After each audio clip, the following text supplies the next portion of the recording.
بسم اللہ الرحمن الرحیم. بسم اللہ الرحمن الرحیم. الحمد للہ وکفا وسلام علی عبادہ الذین اصطفى. اما بعد. محترم ناظرین، دروس فقہ المعاملات المالیہ کی گزشتہ نشست نمبر 28 سے ہم نے خرید و فروخت کے ایک موضوع کو شروع کیا تھا، یا خرید و فروخت کی ایک اہم قسم کا تذکرہ ہم نے شروع کیا تھا جو تھا عقد مرابحہ. اور اس موضوع کو ہم نے تقریباً 9 پوائنٹس میں تقسیم کیا تھا، جس میں ہم نے پہلے 3 پوائنٹس تھے: مرابحہ کی تعریف، ثبوت مرابحہ اور عاملے میں فرق. ان 3 نکات کو ہم نے نشست نمبر 28 یعنی گزشتہ نشست میں پڑھ لیا تھا. آج نشست نمبر 29 میں ہم پوائنٹ نمبر 4 سے پوائنٹ نمبر 6 تک اس کو دیکھیں گے. جہاں تک پوائنٹ نمبر 4 کا تعلق ہے، جو ایک خاص اہم اصطلاح ہے جس کو مرابحہ للآمر بالشراء کہتے ہیں عربی میں، یعنی اس کو مرابحہ ٹو پرچیز آرڈر یہ کہہ سکتے ہیں. مرابحہ للآمر بالشراء یہ ایک جدید اصطلاح ہے، اور آج کل اسلامک بینکنگ میں جو عقد مرابحہ رائج ہے تو اس کو مرابحہ للآمر بالشراء کہتے ہیں. اب وہ بھی بنیادی تصور جو بینکوں نے اختیار کیا ہے اسلامک بینکنگ میں، وہ بھی مرابحہ ہے، اور فقہ اسلامی کے اندر بھی عقد مرابحہ ایک مرابحہ ہے. بنیادی تصور میں تو ایک جیسے ہیں، لیکن یہ جو بینکوں نے اختیار کیا ہے مرابحہ للآمر بالشراء، یہ اس کا طریقہ کار تھوڑا سا مختلف ہے، جس کو ہم الگ الگ مراحل میں دیکھتے ہیں. خلاصہ اس کا پہلے سمجھ لیجئے کہ مرابحہ للآمر بالشراء میں ہوتا یوں ہے کہ ایک آدمی آتا ہے کسی بینک کے پاس اور اس کو کہتا ہے کہ مجھے مثلا فلاں گاڑی چاہیے، وہ میں خریدنا چاہتا ہوں آپ لوگوں سے. بینک اس سے وعدہ لے لیتا ہے کہ ٹھیک ہے، ہمارے پاس تو نہیں ہے لیکن ہم وہ گاڑی اپنے لیے خرید لیں گے، تو آپ ہمارے ساتھ وعدہ کیجئے کہ جب ہم نے وہ گاڑی خرید لی تو آپ پھر ہم سے خرید لیں گے. اس نے کہا ہاں میں خرید لوں گا. بینک نے جا کر اپنے لیے وہ گاڑی خریدی، اور اپنی ملکیت اور قبضے میں آنے کے بعد پھر بینک نے اس کسٹمر کو مہنگے داموں بیچ دیا. بینک نے اس کو کہا کہ بھئی یہ گاڑی ہم نے 10 لاکھ میں خریدی ہے، آپ کو ہم 10.5 لاکھ میں بیچتے ہیں. تو یہ بینک نے جو آخر میں کسٹمر کے ساتھ معاملہ کیا یہ مرابحہ ہے، لیکن اس کا آغاز کہاں سے ہوا؟ کسٹمر کے آنے سے. تو اس میں اس لیے کچھ نہ کچھ اضافی باتیں آ جاتی ہیں. تو اگر اس کو ہم تجزیہ کریں اور اس کو چند پوائنٹس میں تقسیم کریں تو ہمارے سامنے سب سے پہلے کیا نقطہ آتا ہے؟ ابداء العمیل رغبتہ، کہ عمیل اور کسٹمر اپنی رغبت کا اظہار کرتا ہے. یعنی ایک کسٹمر ہے، کلائنٹ ہے، وہ بینک کے پاس آتا ہے اور اپنی رغبت کا اظہار کرتا ہے کہ مجھے فلاں چیز خریدنی ہے، فلاں گاڑی مجھے خریدنی ہے، یا فلاں مشینری مجھے خریدنی ہے، میرے پاس پیسے فی الحال نہیں ہے، آپ لوگ خرید کر وہ مجھے بیچ دے یا کوئی ترتیب کر لے. تو بہرحال سب سے پہلا مرحلہ کیا آتا ہے؟ بینک کے پاس جا کر کسٹمر کا اپنی رغبت کا اظہار کرنا. اس کے بعد بینک جب اس کی رغبت کو دیکھ لیتا ہے تو بنیادی طور پر اس کے بیچ میں پھر اس کے بعد ایک اگلے مرحلے آتے ہیں کہ بینک اس سے ایک ماسٹر ایگریمنٹ جو ہے اور ایک ایگریمنٹ سائن کرواتا ہے، جس میں کسٹمر یا کلائنٹ جو ہے وعدہ کرتا ہے کہ اگر بینک نے وہ چیز اپنے لیے خریدی تو میں بینک سے خرید لوں گا. وہ ایک ضمنی بات ہے، وہ بھی بیچ میں آ جاتی ہے. لیکن یہی جو اسی کو دوسرا مرحلہ بھی آپ کہہ سکتے ہیں. دوسرا مرحلہ کیا ہے؟ عمیل یا کسٹمر کا وعدہ کرنا بینک کے ساتھ کہ ٹھیک ہے، اگر آپ نے وہ چیز خرید لی تو میرا وعدہ ہے، ایگریمنٹ میں کر رہا ہوں، میرا وعدہ ہے میں آپ لوگوں سے یہ گاڑی خرید لوں گا. یہ 2 کام کسٹمر نے کر دیے بینک کے ساتھ. اب اس کے بعد تیسرا مرحلہ کیا آتا ہے کہ وہ جو ادارہ ہے، مؤسسہ ہے، وہ ادارہ یا وہ جو بینک ہے، وہ جا کر وہ سامان خریدتا ہے. سامان ہے، مشینری ہے، گاڑی ہے، جو بھی ہے، کسٹمر نے جس کی رغبت کا اظہار کیا ہے، تو بینک یا جو بھی ادارہ ہے وہ جا کے اس کو خرید لیتا ہے اپنے لیے. اور عمومی طور پر کبھی تو ایسا ہوتا ہے کہ بینک اپنے کسی آدمی کو جا کر بیچ کر وہ اس کو خرید لیتا ہے، یا اسی کسٹمر کو اپنا وکیل بنا دیتا ہے کہ جاؤ تم خرید لو ہمارے لیے، اور جب وہ کسٹمر جا کے بینک کے لیے خریدتا ہے تو پھر بینک کو بتا دیتا ہے کہ بھئی آپ کی چیز آ گئی ہے، اب لے لیجئے، اب مجھ پر بیچ دیجئے۔ تو دوبارہ اب چوتھے مرحلہ شروع ہوتا ہے، وہ کیا؟ بیع المؤسسہ السلعہ الی العمیل مؤجلا۔ اب یوں کرتا ہے کہ بینک کی ملکیت میں جب وہ گاڑی یا سامان یا مشینری آ گئی تو بینک وہ گاڑی یا مشینری اب اپنے کسٹمر اسی کلائنٹ کو بیچ دیتا ہے اور ادھار بیچ دیتا ہے مرابحہ کے طور پر۔ یہی آخری بنیادی مرحلہ ہی مرابحہ ہے، ٹھیک ہے؟ تو اس میں زیادہ سے زیادہ کیا بات ہوگی کہ مرابحہ سے پہلے یہ 2-3 کام کرنے ہوتے ہیں، وہ کسٹمر کا آنا، اپنی رغبت کا اظہار کرنا، پھر بینک سے وعدہ کرنا کہ میں آپ سے خرید لوں گا، پھر بینک کا ادارہ اپنے لیے خریدتا ہے، ٹھیک ہے؟ یہ کام ہوتے ہیں، اس میں بھی کوئی ناجائز نقطہ نہیں ہے۔ اصل چیز جو مرابحہ ہے وہ یہ ہے کہ بینک نے اپنے کسٹمر کے حکم پر اور اس کی رغبت پر چیز اپنے لیے خریدی تھی، اب اس نے اپنے کسٹمر اور کلائنٹ کو مہنگے داموں بیچ دی۔ اور مرابحہ جس طرح نقد جائز ہے، ادھار بھی جائز ہے، قسطوں میں بھی جائز ہے، تو بینک کیا کرتا ہے، اسی کسٹمر کو اگر بینک کو 10 لاکھ میں وہ چیز پڑی ہے تو بینک کو کسٹمر کو جو ہے وہ گاڑی یا مشینری مثلا کچھ اضافے کے ساتھ 10.5 لاکھ میں قسطوں پر بیچ دیتا ہے، اور کسٹمر پر قسطوں میں اس کی رقم ادا کرتا رہتا ہے۔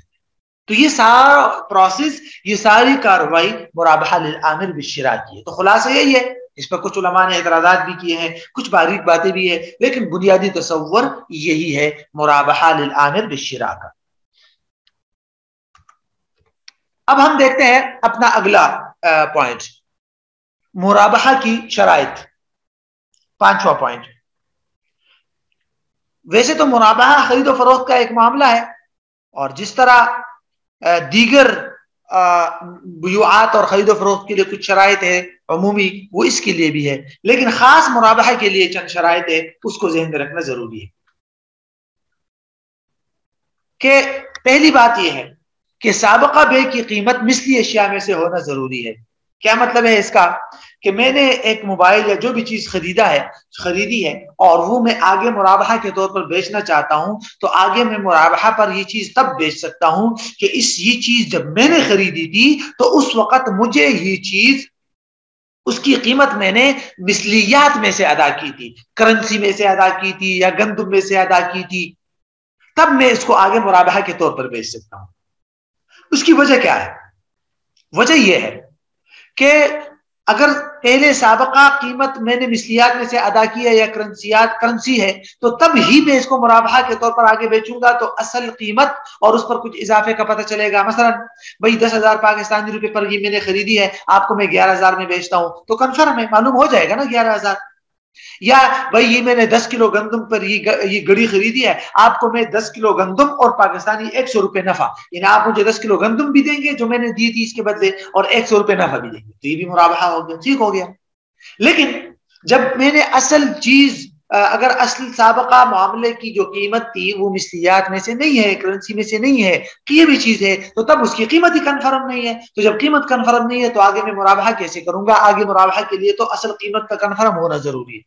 مثلا میں نے کسی کو بکری دے دی اور موبائل خریدا، ابھی میں موبائل میں آگے کہ مرابحہ پر نہیں بیچ سکتا، عام بیچ سکتا ہوں لیکن مرابحہ کے طور پر نہیں بیچ سکتا، کیونکہ آگے والے کو میں کیا کہوں گا کہ بھائی یہ میں نے ایک بکری کے بدلے میں موبائل خریدا ہے، آپ کو میں ایک بکری اور 100 روپے نفع کے ساتھ بیچتا ہوں، تو آگے والا کیسے بکری دے گا مجھے؟ اب اس بکری میں اور پہلے والی بکری میں تو فرق ہوگا، تو یہ تو قیمت معلوم نہیں ہوئی، اور اس پر نفع کتنا ہے؟ نفع تو کنفرم ہے لیکن اصل قیمت ہی معلوم نہیں ہے، دونوں بکریوں میں فرق ہوگا۔ تو اس لیے علماء نے لکھا ہے کہ مرابحہ کے لیے یہ بات ضروری ہے۔ دوسری بنیادی شرط یہ ہے کہ سابقہ بے کی قیمت اور اس پر اپنا جو نفع آپ نے رکھا ہے یہ دونوں معلوم اور متعین ہو۔ کیسے؟ کہ بھئی اس کی اصل قیمت 10,000 ہے اور اس پر میں 1,000 روپے نفع رکھوں، یعنی اصل قیمت بھی کنفرم طور پہ بتا دے اور اس پر آپ کا کتنا نفع رکھ رہا ہے یہ بھی بتا دے۔ اگر آپ کہہ رہے کہ بھئی اس کی اصل قیمت 10,000 ہے اور میں آپ کو کچھ نفع کے ساتھ بیچتا ہوں، تو وہ کچھ نفع کتنا ہے وہ کنفرم کر کے بتائے، اس کو اس طرح نامعلوم چھوڑنا درست نہیں ہے۔ تو یہ بنیادی طور پر عقد مرابحہ کی دوسری بنیادی شرط ہے۔ تیسری بنیادی شرط عقد مرابحہ کی یہ ہے کہ سابقہ بے کی قیمت اور مبی دونوں اموالی ربویہ اور متحد الجنس نہ ہو. یعنی آسان مفہوم اس کا یہ ہے کہ میں نے اگر کوئی چیز خریدی ہے اور اس کو میں آگے مرابحہ کے طور پر بیچ رہا ہوں تو اس کے لیے ضروری ہے کہ یہ چیز جب میں نے خریدی تھی تو اس کے بدلے میں نے اسی چیز کی جنس دے کر نہ خریدی ہو. مثلا میں نے ایک گندم خریدی ہے 1 کلو اور اس گندم کی قیمت بھی میں نے 1 کلو دی ہے. مثلا 1 کلو گندم دے کر میں نے 1 کلو گندم خریدی, یہ جائز ہے, برابر ہے تو جائز ہے. اب یہ میں آگے مرابحہ کے طور پر نہیں بیچ سکتا یہ 1 کلو گندم. اگر میں یہ آگے بیچوں گا تو کیا لازم آئے گا؟ سود لازم آئے گا, کیونکہ آگے والے کو میں یہ بتاؤں گا کہ یہ میں نے 1 کلو گندم کے بدلے یہ 1 کلو گندم خریدی ہے, آپ کو میں 1 کلو گندم اور 100 روپے نفع کے ساتھ بیچتا ہوں, تو آگے والا مجھے اس 1 کلو گندم کے بدلے میں 1 کلو گندم اور 100 روپے دے گا. یہی تو سود ہے کہ گندم کا گندم کے ساتھ اضافے کے ساتھ معاملہ ہو رہا ہے. لیکن اس کا تعلق صرف اموال ربویہ کے ساتھ ہے.